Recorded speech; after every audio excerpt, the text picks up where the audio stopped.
Salut tout le monde, c'est Hugo de la chaîne Proxy The Gathering. Aujourd'hui, on se retrouve pour une nouvelle petite vidéo. On va voir s'affronter toujours en duel commander le deck d'Arakan contre celui de Lumra, qui fait beaucoup entendre parler de lui, qui est en train de monter dans les win rates des tournois. Alors, aujourd'hui, et pour quelques vidéos qui vont suivre, en tout cas tant que ça marche, on est content. On est en partenariat avec la guilde Oro, guilde qui organise des tournois dans le sud-est de la France et qui veulent bien nous fournir des vidéos. Moi, j'aurais à les commenter et eux, ils les filment de leur côté. Donc, c'est hyper sympa à eux. Merci beaucoup à eux.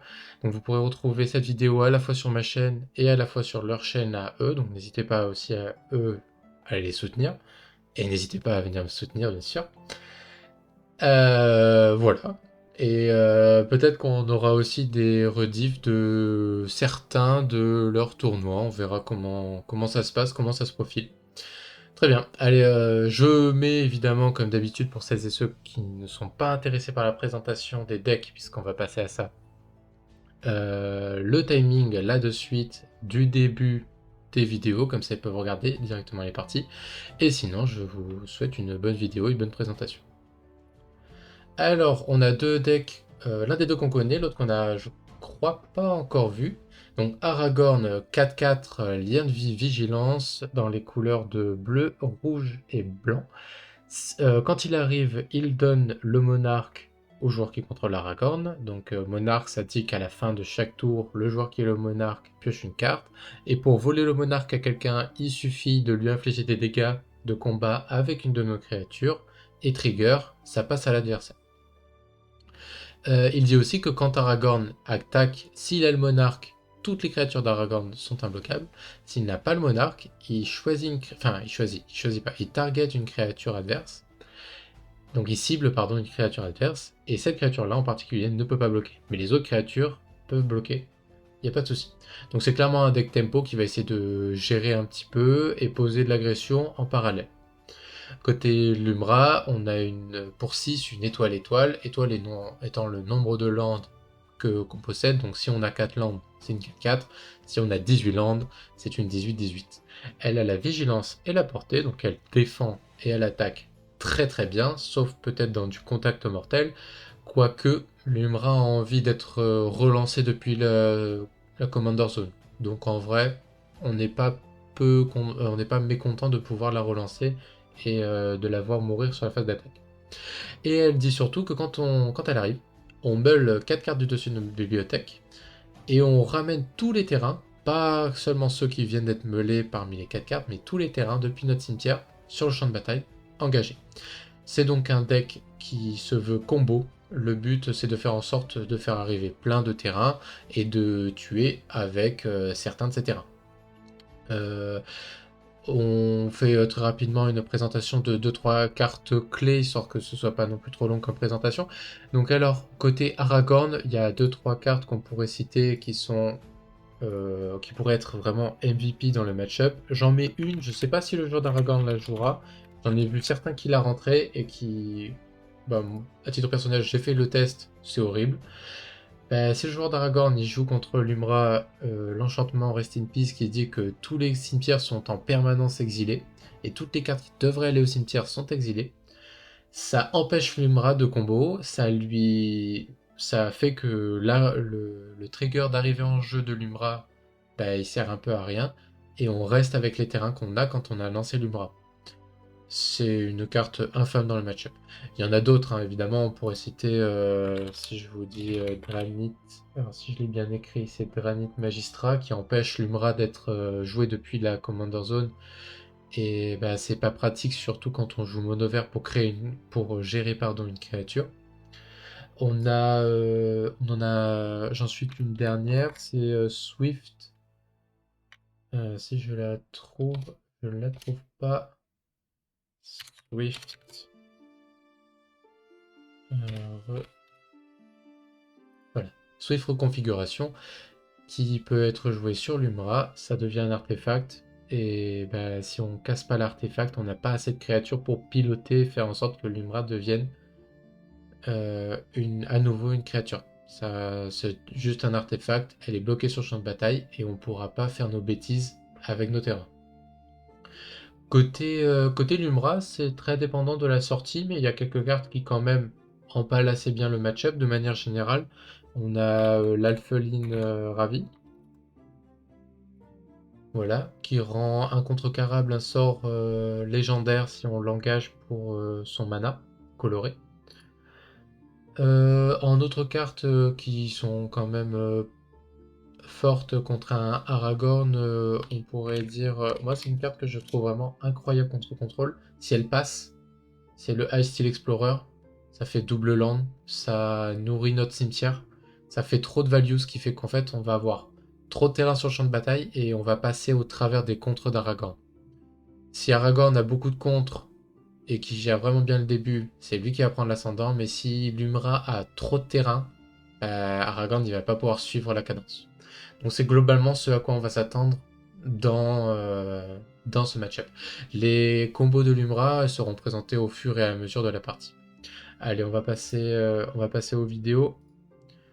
Donc allez, je lance ça et vous remarquerez que on a aussi à côté, ils se sont vraiment bien débrouillés côté Guildero.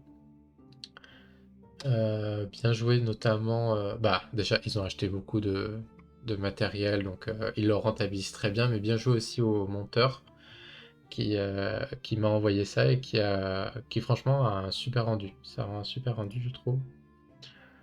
Donc vous avez les cartes donc de Jordan qui jouera Aragorn, donc celui en haut c'est celui de gauche, et Enzo qui jouera Lumra, c'est celui de droite.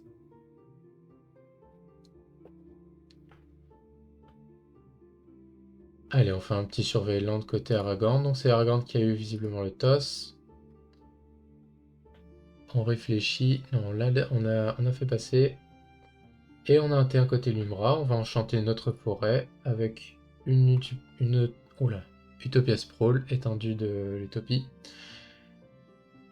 On va sûrement dire vert, il n'y a pas de raison de dire une autre couleur. Donc bon départ côté Lumra, on a déjà une accélération. Et eh ben, on en a parlé justement. Dravin Magistrat qui empêchera Lumra d'être joué. Donc à voir si Lumra peut se dépatouiller. Elle aura quand même, enfin elle a quand même de son côté des armes pour passer le Dranit comme flambeau de commandement. C'est un land, on peut le sacrifier.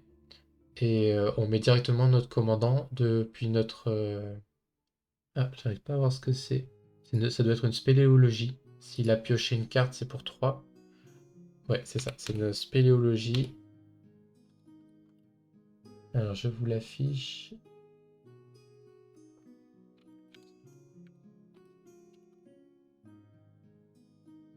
Je sais pas pourquoi je l'ai...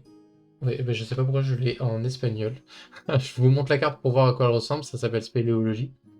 Et en gros, ça dit que les terrains arrivent dégagés et le tour où ça arrive, on pioche une carte et on peut poser un terrain de notre main.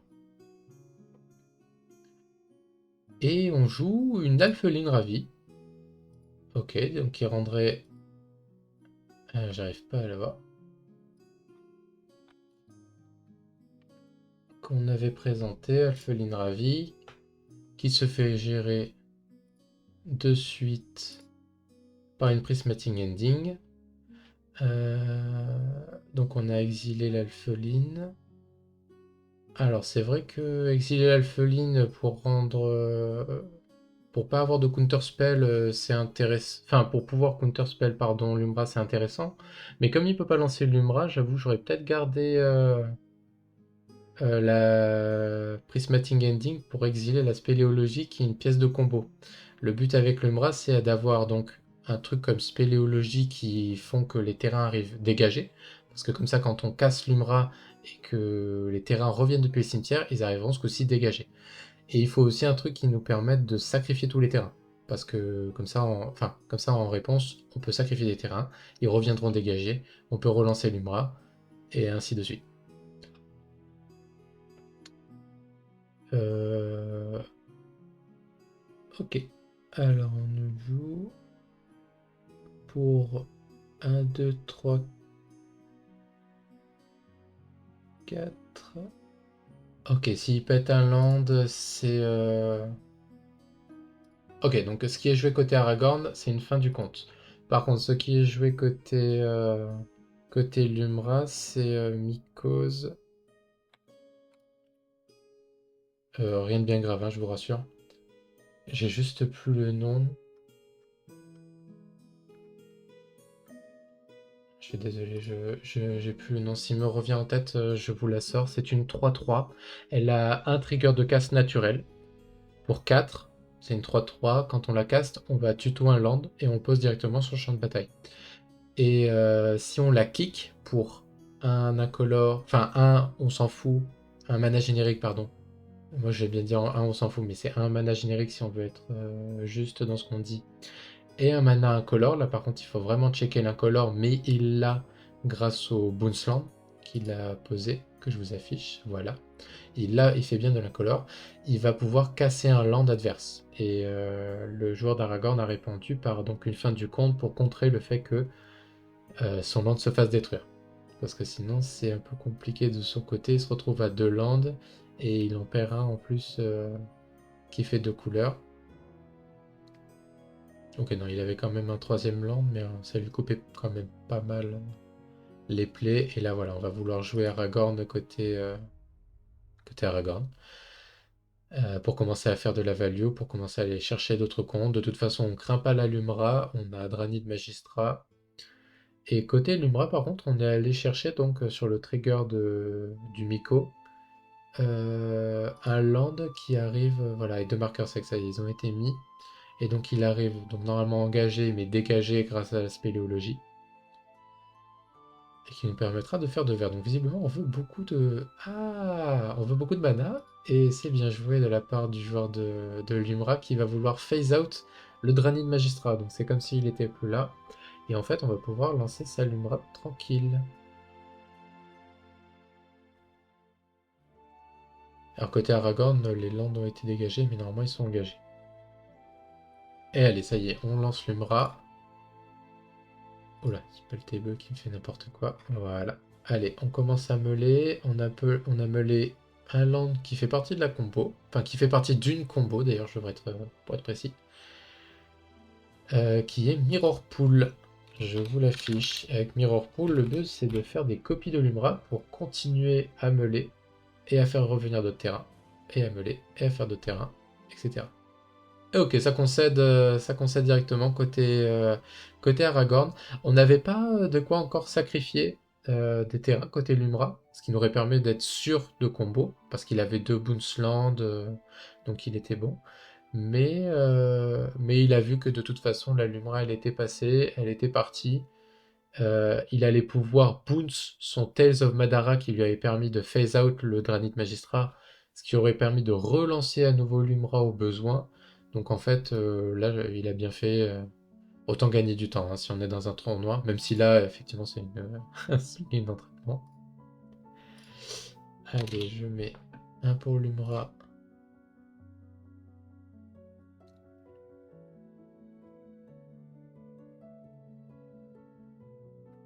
Donc finalement, ouais, le joueur d'Aragorn qui n'avait pas suffisamment de réponses par rapport à ce que pouvait faire la Lumra, et qui a eu franchement de bonnes cartes. La spéléologie qui passe, ça fait quand même très très mal, ça lui fait gagner un temps monstrueux à Lumra.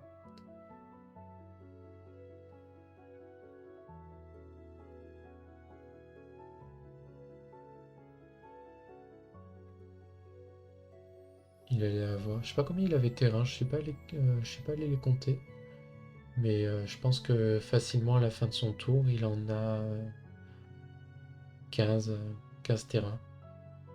Et là, un joueur qui joue contre, il sait que quelqu'un qui joue 15 terrains, ça paraît compliqué.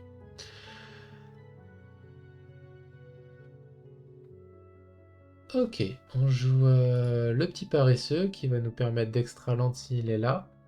Alors, est-ce qu'on a un contre? On a une dîme de mana, je crois, côté Jordan. Enfin, j'ai l'impression que c'est ça. C'est bien ça, c'est bien une dîme de mana, mais ce sera payé. Ça évite de faire trop de bêtises. Et du coup, côté Enzo, Je vais essayer de dire les prénoms, hein, j'ai tellement l'habitude de dire les commandants. Donc côté Enzo, qui on sait pas où il a mis sa Lumra, elle doit être quelque part, qui a joué donc un Boonsland. Donc quand le terrain est arrivé, il a remonté son deuxième terrain en main. Donc là pour le moment, il aurait 4 mana au tour d'après. Au T3, c'est pas mal.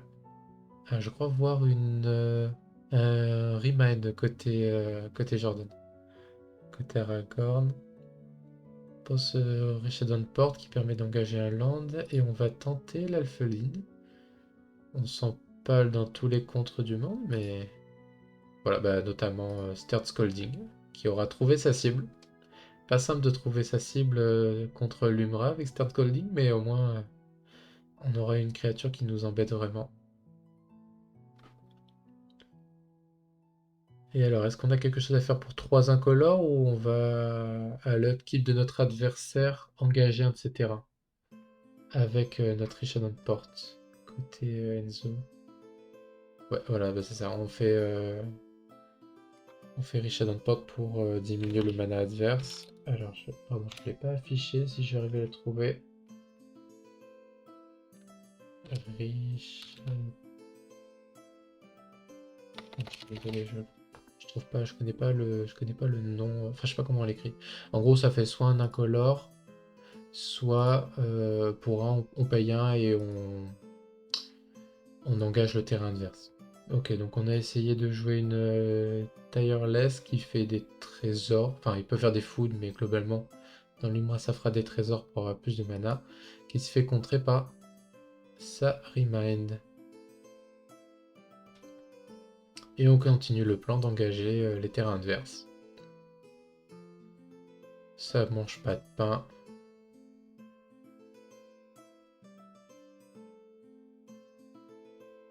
Je suppose qu'il est en train de lui rappeler qu'il avait la Tireless. Ok, et on bouge pas côté Aragorn. Alors il a quoi en main? Il a encore Dranit. Oh, je crois qu'il a une carte qui est incroyable contre l'Umra. Je suis pas sûr. Et j'ai un collègue à qui j'avais conseillé de la rentrer. Mais c'est vrai que la créature, elle fait pas envie. Et je crois que c'est ça. Bon, on va voir. Je préfère pas m'avancer. Je crois que c'est Cérébro Censeur, un truc comme ça. C'est un genre de mini agent topo, mais pour le blanc. Ok, bon, alors on relance la Tireless. Alors, est-ce que ce coup-ci elle va passer? Visiblement oui. Donc on va land un rock passage qui nous permet de rendre une créature imbloquable. Et c'est pas mal quand on a une Lumra qui est 15-15. Ok, donc du coup on fait un trésor. Et c'est pas mal Tireless parce que du coup avec Lumra on va j'allais dire land Lumra, jouer Lumra, ramener des terrains et faire plein de trésors. Et c'est bien ça, hein, on fait bien, c'est Haven Might Sensor, voilà c'est ça. Ça fait que l'adversaire, au lieu d'aller chercher dans sa bibliothèque, s'il doit aller chercher, il va chercher que parmi les 4 cartes du dessus je crois.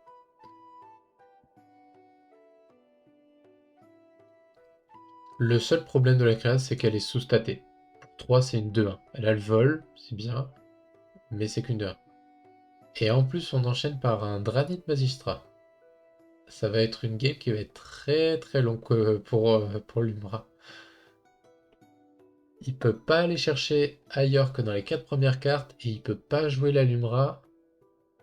Donc il peut même pas aller chercher soit son Madara comme il a fait tout à l'heure, soit son flambeau de commandement. Donc soit il a en main, soit c'est la tristesse.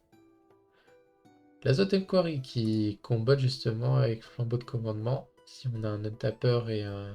Enfin, quelque chose qui permet au land d'être untap et au terrain d'être sacrifié.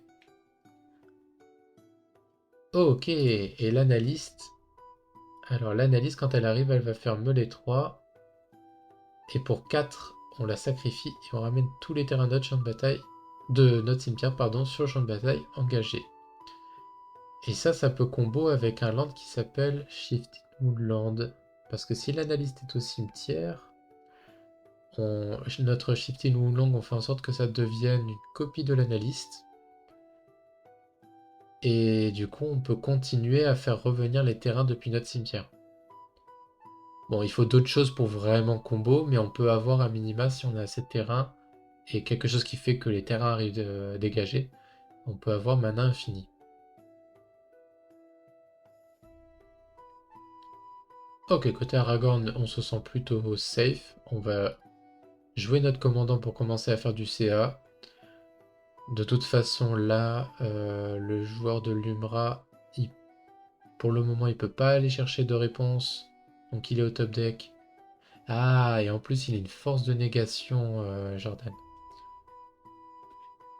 Donc il est plutôt tranquille si s'il se passe s'il y a même un sort. En vrai là je vois pas, mais peut-être un sort de tuto, mais sort de tuto sur les 4 cartes du dessus ça paraît compliqué. Après on n'est jamais à l'abri d'un petit Emrakul, un côté de l'Umra, en général ça fait plutôt le café.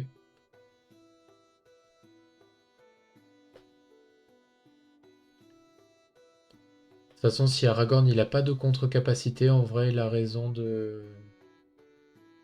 Il a raison de jouer son commandant. Ok, on va jouer une Nissa. Nissa, ça peut permettre d'aller chercher des créatures.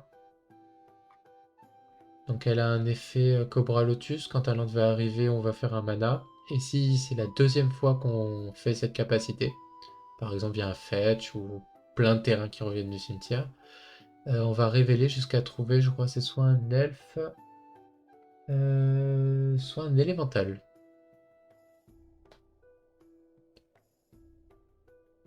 Ok, on continue d'engager un terrain côté Lumra.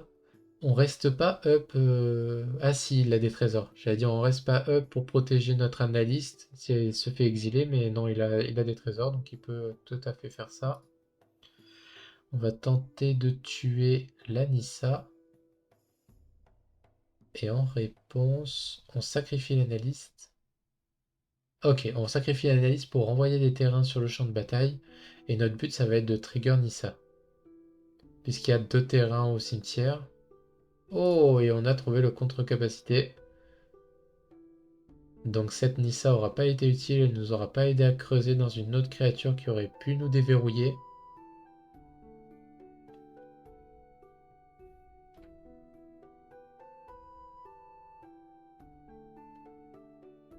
Et on attaque avec tout, on a l'imbloquable puisqu'on est le monarque, puisqu'on est le roi de France.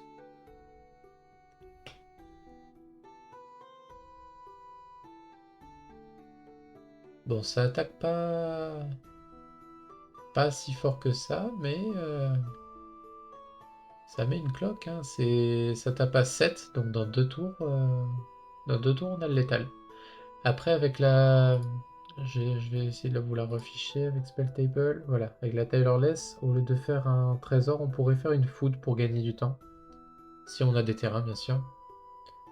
Ok, et là je suppose qu'avec le Lazotep Quarry, on va tenter de faire une copie d'une créature qui est au cimetière en l'exilant. Alors, qu'est-ce qu'on choisit? Plutôt l'analyste? Oui, plutôt l'analyste. On va essayer de trouver des solutions en meulant. Donc allez, notre analyse, donc maintenant c'est une 4-4 zombie. C'est un token. Donc on meule. Ok, on meule une forêt et je crois que c'est à nouveau Mirror Pool qui a été meulé. Qui permettrait de faire des copies de l'analyste. Ah non, on doit la sacrifier. Donc autant pour moi, on peut pas faire des copies de l'analyste, j'ai rien dit. Et pour 3 et un 4, on va sacrifier notre analyse. Et donc on va ramener Mirror Pool qui permet de faire des copies d'une créature. Le Lazotep qui nous a servi à faire une copie d'une créature du cimetière. Et Ghost Quarter que je vous laisse lire si vous ne connaissez pas. Et donc on a fait donc 5 trésors. On n'a pas fait de food. Donc on se sent en sécurité visiblement.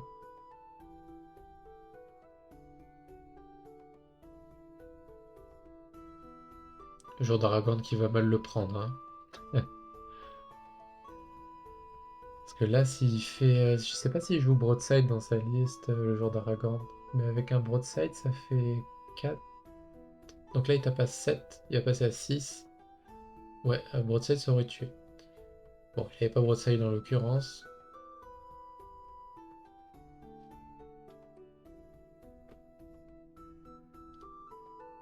On pioche en fin de tour et on a une main quand même bien chargée, hein. On a Counter Spell, on a, je crois, un Snapcaster. Pendant que le joueur de l'Umra détape tous ses landes. Oh, je crois qu'il vient de piocher un œil du Guin. En train de regarder dans son cimetière ce qui se passe.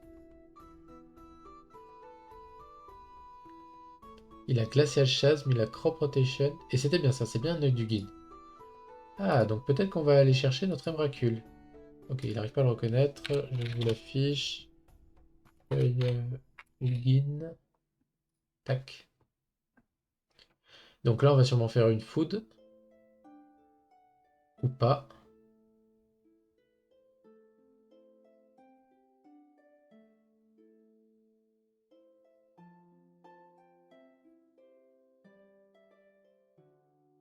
Ah, ok, il lui rappelle que c'est vrai, j'avais oublié moi aussi qu'il pouvait pas aller tuto de. Il peut pas aller tuto de cartes à cause du cérébro-senseur. Ou en tout cas, que dans les 4 premières. Donc, il va se rabattre sur Glacial Chasm.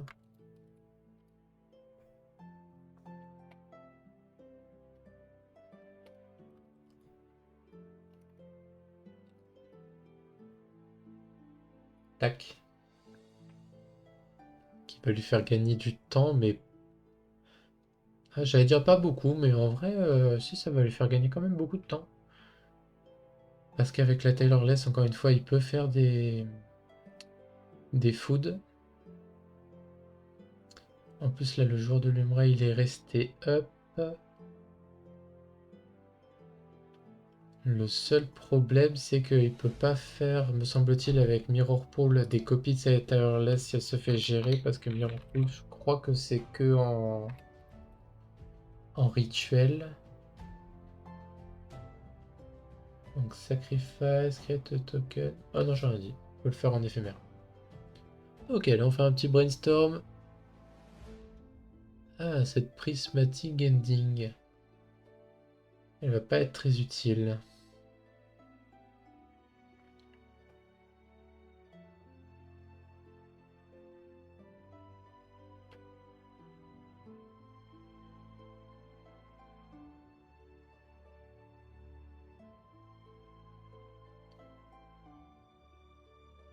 On a trouvé Empereur, Wandering Emperor, pardon, Mental Misstep. On a le comte qui remet au-dessus de la bibliothèque. On a un Reprieve, on a une Solitude côté Jordan. Et côté Lumra, ouais, on concède. De toute façon, là, c'est vrai qu'à ce niveau-là, Lance, il top deck pas quelque chose, il peut juste rien faire. En plus, il flex en lui montrant sa main. Alors ça, en tournoi, on évite les gens, hein. On évite de montrer les cartes qu'on a, les armes qu'on peut avoir contre l'adversaire. Bon, après, là, c'est vraiment des armes, enfin des cartes que l'adversaire... enfin, des cartes classiques que l'adversaire peut connaître. Quoique, Wandering Emperor, je trouve que c'est devenu une carte un peu lente, mine de rien. Dans Felia, c'est bien parce que c'est un Planeswalker, ça peut être... On peut refaire ses effets. Je vous l'affiche hein, pendant que... Euh, The Wandering Emperor, voilà. Oui, dans Felia, ça fait quand même pas mal de body, ça met des marqueurs, ça existe des KA, donc c'est pas mal, c'est joué en flash. Mais en vrai, enfin pour 4, je trouve ça, à titre personnel, un peu lent. Maintenant. Ok, on ouvre une main avec Phoenix côté Jordan. Ça peut faire la diff, hein, Phoenix. Une grosse phase d'attaque auquel on s'y attend pas. On a Mystic Sanctuary en main de départ, ça c'est pas fou. Et on a No More Lies, donc un truc contre avant qu'on paye 3. Et donc visiblement on l'allumera par avec une carte de moins. Et allez, on lande un Castle Gare en brique. J'aurais pas le nom. Alors, est-ce qu'on fait quelque chose? Non, on va rien faire. Hein, côté Aragorn, je crois qu'il a rien. Il a Otawaros, il a Flémophonor. Et allez, pour un, le recouvreur elfe.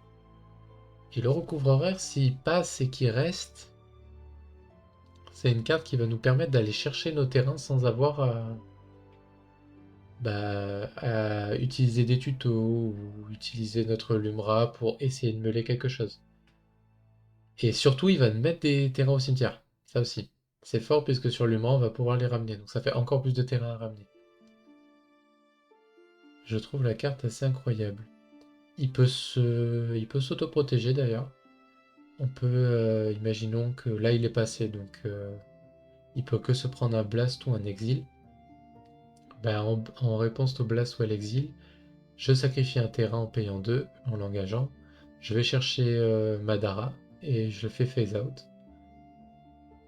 Et comme ça, je fais perdre une carte à l'adversaire. Moi, je perds pas mon recouvreur elfe, il est protégé. Et à mon tour, je pourrais recommencer à aller tuto une autre carte.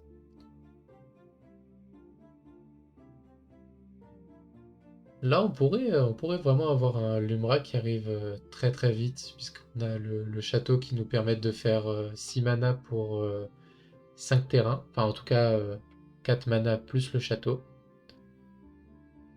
Donc, si on va chercher des landes qui font 2 mana, on pourrait faire un face Lumra. Après, à voir si on a envie de faire un face Lumra contre quelqu'un qui joue des contre-sorts. Peut-être sur un moment full tap.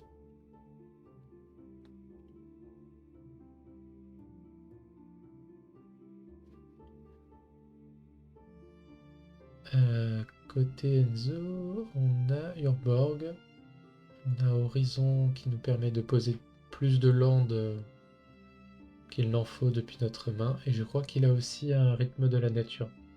Mais ça, je suis pas sûr. Ok, donc on reste contre up côté Aragorn. Le seul problème d'Aragorn, c'est il faut trouver une bête qui permet de taper. Là, en l'occurrence, je crois avoir vu une Némésis. Mais une fois qu'on a posé notre bête pour taper et que le tour est passé, qu'il ne s'est pas passé grand chose, Aragorn n'est pas trop mal en vrai. Tant qu'il peut contrer l'Umra. Ok, on a juste land, on a passé le tour. On n'attaque pas avec le recouvreur, on reste en défense.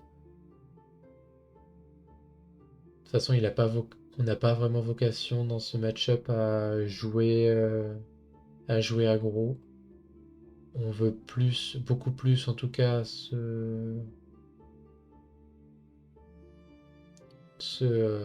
comment dire, j'arrive plus à trouver mon mot. On veut plus se développer, voilà, en termes de land. Et allez, on le fait. On sacrifie l'horizon. On a pris visiblement un mana, je crois. En tout cas, il l'a engagé, donc j'ai supposé qu'il avait pris un mana. Si c'est le cas, il a dû perdre un point de vie. Pour aller chercher... Alors, je suis pas sûr, mais c'est peut-être une tour d'Urza. Tour d'Urza, si soit on aligne la tour, la centrale et je sais plus quoi, l'usine, on va faire beaucoup de mana incolore. Ou alors on peut juste aller chercher un Nexus planar qui fera le café. Donc Tour d'Urza, ça fait un mana incolore ou 3 si on contrôle soit les deux autres, soit le Nexus. Je vous l'affiche. Ok, une pièce de combo. On va chercher le petit moteur laboureur qui fait que nos landes sur le trigger de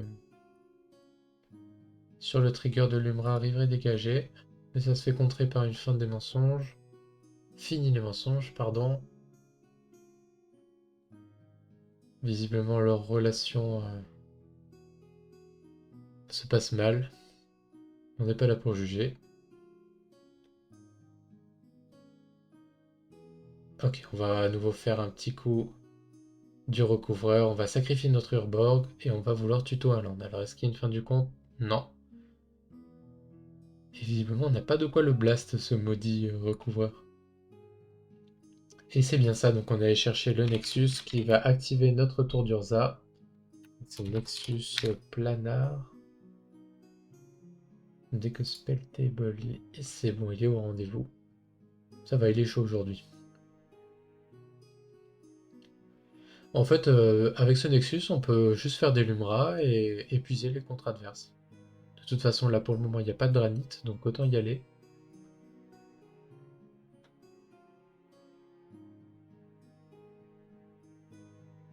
On part sur un autre plan de jeu. Ok, d'accord. On va faire d'abord le tuto, donc rythme de la nature. Donc visiblement, on va tuto une créature qui vaut 2 ou moins. Donc peut-être l'alpheline... Ah non, 1 ou moins, autant pour moi, puisque c'est 2 celui-là. J'avais Grid Zénith dans la tête. Donc c'est sûrement l'alpheline en vrai.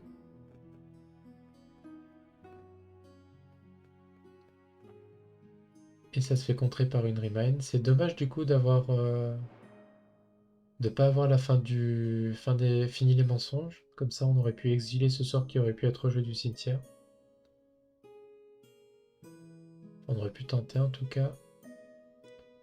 Et allez, pour 3, on va jouer la Nissa, qui se fait contrer par une déconcentration. Bon, ce coup-ci, on attaque, hein, de toute façon, le recouvreur, on n'a plus assez de mana pour l'activer. Donc ça mange pas de pain. Et alors, côté Aragorn, est-ce qu'on va continuer à être passif? Là, j'ai l'impression qu'il a épuisé un peu tous ses contres. Pardon. Je disais, il a épuisé un peu tous ses contres. Faudrait peut-être passer à l'agresseur. En mode aggro, peut-être un Aragorn célérité. Mais si on a peur d'une Lumra, Aragorn plus Phoenix, ça se fait bloquer par Lumra. Ouais. Donc Nemesis, en tout cas, ça sera bloqué par personne et ça bloque parfaitement toutes les créatures. Et du coup, on va faire voilà, Nemesis plus Phoenix. Et là, par contre, ça tape sec. Hein. Ça tue en 4 tours. Ce qui va taper à 5. Va falloir trouver quelque chose côté Lumra. Après, c'est vrai qu'on a le recouvreur qui va nous permettre d'aller tuto un land, dont Glacial Chasm. Donc, en soi, on va dire qu'on s'en fait pas pour le jour de Lumra. Ok, on a trouvé Mirror Pool.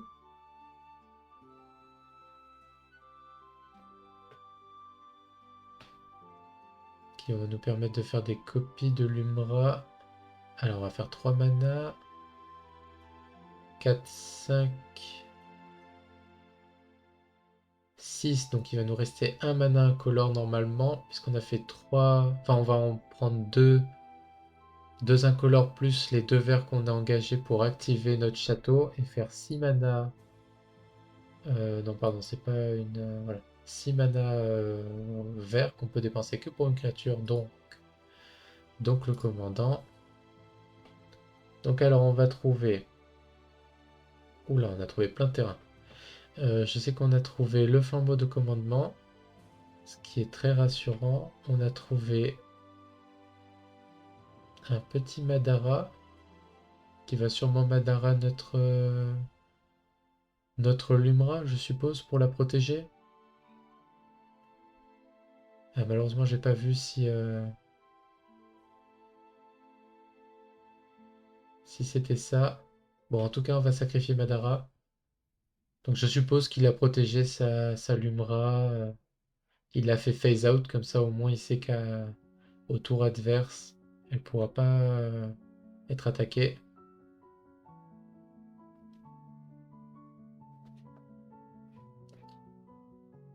Et alors, Enzo qui hésite à shifter Woodland, c'est pas mal shifter Woodland. Il sait qu'il a un tuto en main, donc il sait qu'il va pouvoir faire en sorte d'aller chercher un untapper, quelque chose qui fait arriver les landes d'étape. Donc là, il lui faudrait plutôt Lotus. Ok. J'allais dire s'il veut combo avec Mirror Pool, il lui faut Lotus. Comment ça s'appelle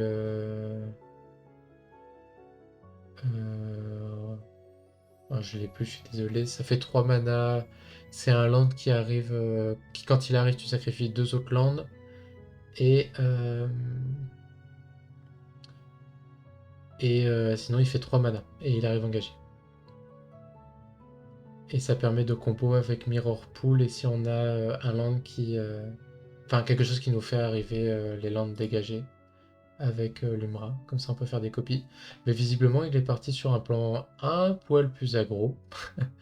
Là, l'Umra, c'est une combien? 1, 2, 3, 4, 5, 6, 7, 8, 9, 10, peut-être 11, je suis pas sûr. Ça tue en 2 tours, l'Umra.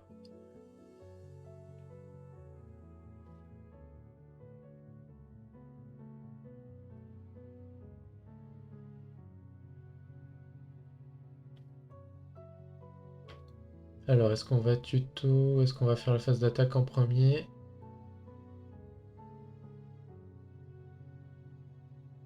Sûrement la phase d'attaque en premier, vu qu'on est allé chercher Rock Passage.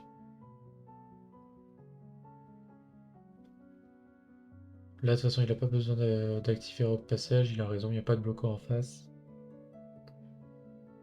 Il aurait pu l'activer en réponse s'il y avait une bête flash, mais là, c'est pas le cas. Ah, il a un autre tapeur en main, il a Spéléologie.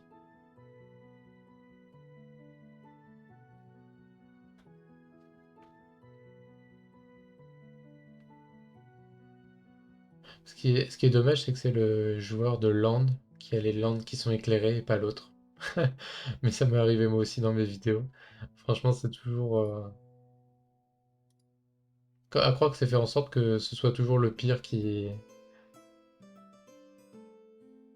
a les inconvénients.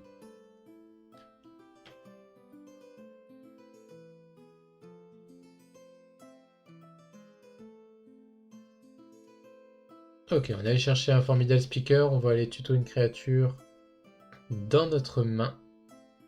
Bah, s'il est allé chercher le formidable speaker, c'est qu'il voulait un trigger de cast. Donc soit il va chercher Miko.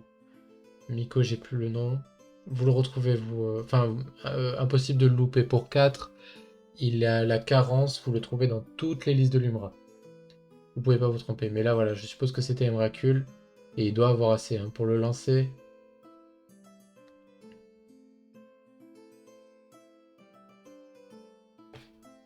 Donc alors, Emrakul, est-ce qu'on peut l'afficher?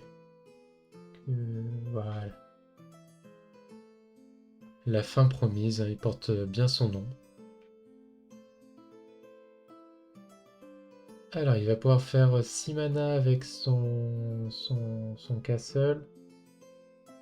Mais est-ce qu'il a assez? 1, 2, 3, 4, 5, 6, 7, 8. 8, il faudrait qu'il ait 5 types au cimetière, mais je crois que c'est pas le cas. S'il n'a pas lancé, c'est que ça n'était pas le cas. Et de toute façon, il reste up pour refaire des triggers de l'Umra. Donc au tour d'après, il est sûr de pouvoir la lancer quoi qu'il arrive. Ok, on décide visiblement de faire un... Avec Arena of Glory côté Jordan.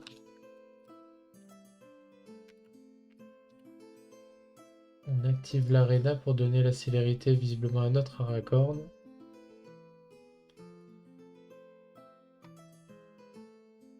Qui va être imbloquable puisqu'on a le monarque. On pose un land parce que faut pas oublier. Et là, ça va coller combien? 5 et 4. Ça colle 9, ça laisse à 1 point de vie.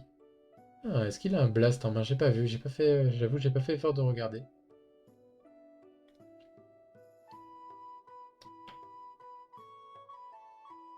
De toute façon, ça sert à rien de ne pas attaquer puisque le joueur de l'humain a un rock passage. Donc quoi qu'il arrive, il pourra la rendre imbloquable. Ok, donc pour le moment, on accepte les dégâts côté Lumra. Alors est-ce que c'est un on accepte ou on est victime d'eux? Allez, enfin toi, est-ce qu'on va la piocher cette bolt?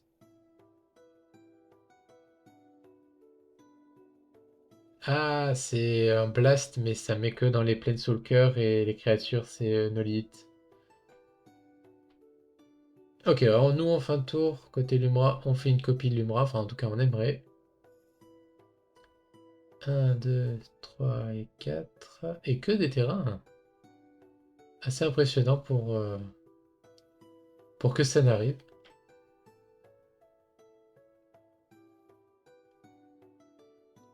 Allez, tous les terrains. Bon, il les met directement engagés.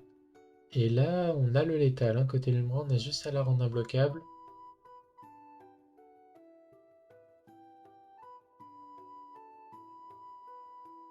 Surtout qu'on n'a pas gardé de mana blanc côté Aragorn, donc ça donne l'info qu'on... Et oui, non, on va pas fetch, hein, parce que sinon on perd un point de vie et on meurt. Mais je crois qu'il a Urborg, donc en vrai il a même pas besoin de fetch. Allez, on va activer Rock Passage pour rendre sûrement imbloquable Alumra et tenter, en tout cas, de tuer comme ça. Et si c'est pas le cas, parce que là notre Lumra, je sais pas combien elle est, mais elle est très très grosse.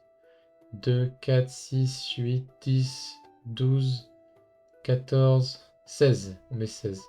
Ouais. Et c'est un petit 2-1 côté Lumra. Bah écoutez, bien joué Enzo, qui a très bien manœuvré.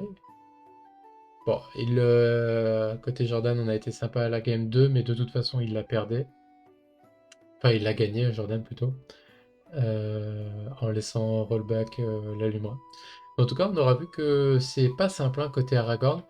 Et on en discutait. Je vous raconte ma vie.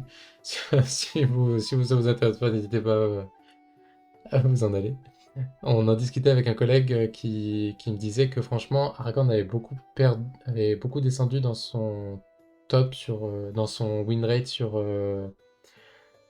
MTG Top 8, là où on voit enfin, quels sont les meilleurs decks, les plus joués, et ceux qui perfent le plus. Et ils en ont discuté avec d'autres joueurs d'Aragorn. Ils se sont dit, franchement, rentrer Rest in Peace, la carte que j'avais présentée au début pour exiler en permanence les cimetières, c'est vraiment infernal, c'est vraiment affreux. Et malgré quelques cartes de hate, l'Umbra peut s'en sortir, hein, mais Rest in Peace, c'est vraiment affreux. Et dans la méta, c'est pas nul, parce que ça bloque tous les Phoenix, tous les détectives Phoenix, même pour Spider-Man 99. Et il y a un autre deck aussi en ce moment qui est fort, qui joue avec le cimetière. Bah, globalement, Cloud, ça joue un petit peu avec le cimetière, donc c'est pénible. Enfin non, ça joue beaucoup même avec le cimetière, puisque ça joue avec Pince-Crâne.